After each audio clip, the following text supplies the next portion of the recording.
Get ready to fight from within. You're about to go behind enemy lines. Roger, 3-2. Goliath copies all. Go ahead. Target is surrounded by multiple firms entering what appears to be a residential area. Requesting permission to engage.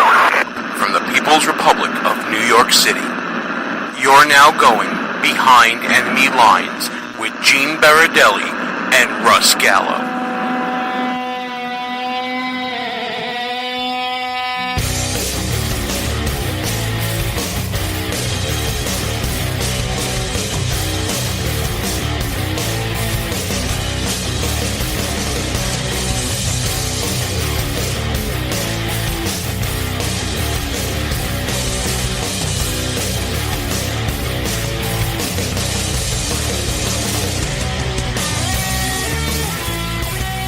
And you are now behind enemy lines. Hey there, how you doing, America? Gene Baradelli here with you. So glad you can be with us, whether you're listening at www.behindenemylines.radio.us, or if you're checking us out on AM radio, FM radio, the internet radio. We're happy you're tuned into us, locked and loaded for the show. Or if you're letting us travel along with you as a podcast, we're glad to be along for the ride. And it's going to be a wild ride because Russ Gallo's back for 2018, baby. What's going on, pal? What's going on, Gene? I missed you. Happy New Year. Happy New Year. This is going to be a fun ride, this one. We got a lot of great show, mainly because Russ has been gone, because we had the holiday, we had the New Year holiday, we had the Buffoon of the Year stuff. We got a great show. We're going to be talking to Erin Cruz, who is not only an author with a book out on Amazon right now, targeted at the modern American conservative woman, but also has decided to run against Senator Dianne Franken Feinstein. So we'll talk to her about that later on. But first, Russ, we're going to have a lot of fun trying to really test the censor's patience right now when we talk about the latest from the S-hole, I guess we'll say. This hole? The S-hole. Yes. So that's how we're going to go. That's how we're going to play it tonight. All right. Well, that's how we're going to start to play it. But if we let it slip out, luckily I have a brand new bleep button that we can just, hit that later on or whatever. But, for those of you who've been living under a rock for the past, week or so, Donald Trump has been accused by Senator Dick Durbin, among others, for characterizing some poorer nations that are majority-minority, such as Haiti and African countries, as S-holes. And if you can figure out what the S is, you know what we're talking about. If you can't, just go to CNN. They've been saying the word on air the whole time. But, Russ, I didn't realize that pearls were back in season, because everyone's clutching them lately. How dare the president say such language is so vulgar? It's so un-American. This is not us. Come on. Well, I mean, come on. First of all, I like how everyone's saying, the president is racist. How so? Let me ask you this, Gene. When was the last time you saved up some money, took some time off work, and spent a week in Haiti on vacation? When was the last time you did that? Was planning on doing that? Oh, know any friends who've done that? Not a one. Never done it myself. And I'll tell you why, Gene. But if I did have the money, the place is an S-hole. I mean, let's be for real. What else do you need to know? I mean, there's so many other places on my list that I'd rather go to besides there, mainly because it is literally, if you look at some photos from there, not to say that there aren't nice places in Haiti, but a lot of places, especially their cities, still don't have plumbing systems and sewer systems. So they literally have open sewers. Where's all these other places, Gene? El Salvador? Libya? What else? Where else? What did the president say that was wrong? Well, not for nothing. Here's what he got them. This is a brilliant move, in my opinion. By not denying it and calling it out for what it is, President Trump has made it so that El Salvador and Guatemala and other places, possibly some even African nations, he's got the Democrats to say they're so great and so good. Meanwhile, a lot of people from those places have temporary protective status. So now the president can go around and say, well, if they're so good, let's take away the temporary protective status. He's got them coming and going. But it's mind-boggling. Like this guy, I am actually believing that he is a stable genius. By the way, you could put me in that category. I believe it. The guy exposes the left for what they really are. He outturns them at every pass, Gene. Not only did he do what you just said with TPS, the temporary protective status for these people, he he's showing the left for what they truly are. They're calling President Trump a racist because he called the countries that are actually truly asshole countries. But he's racist for saying that. On the flip side, the left is saying that he said that, we should get more people from Norway and places like that, and that's racist. So what they're showing is that they do believe in race-based admissions, just not white people. So who's the racist here? Who's the true racist, Gene? Is it the president whose argument was truly based on an economic statement or status versus the left, who is clearly they just want brown and black people to come to the country because they assume that these people will become Democratic voters in the near future? Absolutely right. I totally agree with you. But I think it's not so much the Democrats that are pushing this. It's everyone in the Democratic machine. It's not just the politicians pushing it. It's the media. It's, the activists, the pearl clutchers out there that are saying, this is not us. It's the Women's March people. It's everybody out there. But Russ, would you believe that this went so far that it actually involved the show this past week? If you remember from the coverage, there was this one discussion between Rick Lowry from National Review and CNN contributor Joan Walsh, formerly of MSNBC, and they were talking about this whole situation, and Lowry basically put it out there and said, well, Joan, where would you rather live, Haiti or Norway? And she says, and let me get the exact words so I don't get accused of defamation or anything like that. Oh, God, I can't wait for this. Quote, I don't know. I haven't been to either place. You don't know. Well, you don't know. So yes. if it was a blind, I'm going to pick a country out of a hat, you would take that gamble because you don't know. Well, you wouldn't pick one of those. Here's the gamble you're taking. The rate of violent crime in Haiti is 10 times that of Norway, even though Norway has less population and more land, whatever. The murder rate in Haiti, as compared to Norway, is 24 times the whole country. On the other hand, Norway's per capita GDP is 129 times greater than Haiti. So yeah, I can understand why this would be such a tough choice for Joan Walsh and other pearl clutchers out there. And by the way, Gene, you mentioned temporary protective status. Can you tell our listeners how long is this temporary protective status for some of these people? I mean, wasn't one of them from like an earthquake in 2001?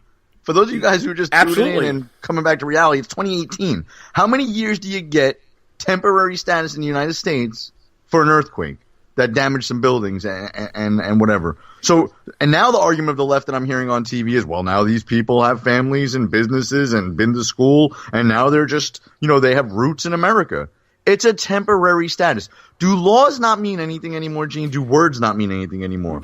Both don't mean anything at all. You're absolutely right. And to get to the bigger point of what the president was really talking, listen, we've said this 1,000 times, and they say it on TV every night.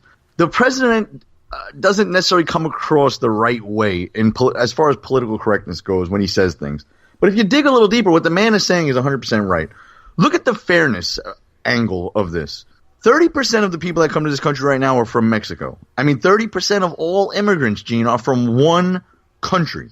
Now, when you start factoring in the people who are coming from these other S-hole countries, which most of them truly are, it makes up the bulk of immigrants that come to the country. Now, I get it. Give us you're tired, you're weak, you're poor, whatever the hell it says on the bottom of the Statue of Liberty. That's not the law. That's not the American policy. It's something on the bottom of a statue.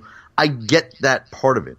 But when we start talking about fairness, if you are from a place like Norway or England or Australia and you wanted to come to the United States, you can't just sneak across a border or float here on an inner tube.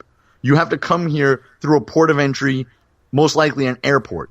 So you're getting checked by our customs people. The people in this hemisphere figure out other ways to get here. So it's truly an unfair system. Truly. Now, maybe the president didn't say it right, or say it to in a way that people on CNN would like to hear it. But the man made a good point, and it's true. Why are we not trying to get more people from European countries, including Eastern European countries that were under the thumb of the Soviet Union for so many years? I mean, it is truly not fair what we're doing now. Russ, do you remember when we were back at Federation for American Immigration Reform, and we had the discussion about legal immigration? Do you remember the number of legal immigrants they say we allow in per year in the past couple of years? It's 1 million. 1 million, yes. So now, You showed me an awesome video, which we should recommend how people go see on yes, on YouTube. The Numbers USA video, which we'll put up on our site at www.behindenemylines.radio.us. That's not a drop in the bucket for helping people, by the way. When we talk about legal immigration, the best policy we can have is to make sure that other countries can handle their own affairs, to spread freedom as best we can, to help people where they are through the best means possible. I'm not talking about throwing money at problems. I'm talking about real legitimate help. Not going in nation building, but if we can give certain grants and aid and we get something back out of it, all the better. But taking in 1 million legal immigrants a year is not going to solve the world's crisis when it comes to poverty or food or clean water or anything like that. We're not equipped to take on the entire world's problems. No, and it 100% won't. At the end of the day, our government needs to look out for what is in the best interest of the United States, not for other countries. That's number one. Number two is, like you said, even if we take in 1 million people a year, even if we doubled it, and that video, I highly recommend you guys go watch it, even if you took in 2 million people a year, it wouldn't make a dent in the world's poverty problem. On the flip side, Gene, even if we went to a strictly merit-based system, which I actually think we should go to, we go to a very strictly defined merit-based system, we only take the best and brightest from these countries, you run into this thing called brain drain, where if you have a poor country that is struggling, let's take Haiti, for instance, the S-hole country that it is, and you take all of their college-educated young people and you allow them to emigrate to the United States. You've just drained that population of people who should stay in that country and make it a better place. So I don't think the answer is for the United States to just import people from around the world. We're doing more harm than good when we do that in all reality. And by the way, this is all assuming that we believe the source of the quote-unquote S-hole country comment, which has been widely attributed to Senator Dick Durbin. Not exactly the best truth-teller in Congress. I mean, who there are articles going up everywhere. An S-head. Well, and we can go along. I can go along with that. But Dick Durbin isn't exactly known for being the bastion of truth, justice, and the American way. I mean, there were other senators in the room: Senator Graham, Senator Cotton, Senator David Perdue from Georgia, where the show was broadcast a lot in the Florida-Georgia line. All of them say that they could not talk about the accuracy of the statement. Jake Tapper even said that what Dick Durbin said was not necessarily true based on his sources, because the reference wasn't necessarily towards Haiti, but was in general towards poor countries. I mean, at this point, and by the way, Dick Durbin is also the same guy who went on the floor of the Senate and had to retract statements that he made in the past against past administrations. No, and Gene, listen. We've had conversations even on the internet radio and on terrestrial radio where we've used some colorful language, and we're doing so today like we always do. Do you really think any of this, even if let's assume it were true, first of all, how does this hurt Donald Trump? This is making him more of the blue-collar billionaire candidate that we saw in 2016. He's talking the way regular Americans talk, the way real Americans talk, the way he's talking, Gene, the way that the Democrats talk in private and the way that the media talks in private. So I don't see the problem here. The hypocrisy coming from the left is astonishing. I don't know if you saw Chris Matthews said something like, we got to get her that Bill Cosby pill, referencing Hillary Clinton. He got caught saying that on the air and he apologized. This is the way people talk when they're adults. They say things that are kind of edgy, kind of funny, and that's what they do. And Dick Durbin just ruined it for the Democratic Party because Donald Trump is a sort of a political novice. I know he has experience dealing with politicians from his time of being a New York developer, but with a businessman, you assume that when you have an executive level meeting or you're making a deal, that what is said in that boardroom is private and you could really speak your mind and make deals. What he's learned is that guys like Dick Durbin are so slimy, so S-H-E, so S-heady, that you can't trust them in private. You can't treat them like adults and speak your mind, because now you got to, like he said, I might have to record these meetings, the president said. And I don't blame him. He should record them. He should record them. I mean, Senator Cotton outright is denying it now, that these words ever came out of President Trump's mouth. But assuming arguendo that it did, again, his base is not going to fault him for it, and the people that already hate him anyway. So this is not going to move the needle or anything. But what this will do, Russ, it will give Trump the backing he needs to say,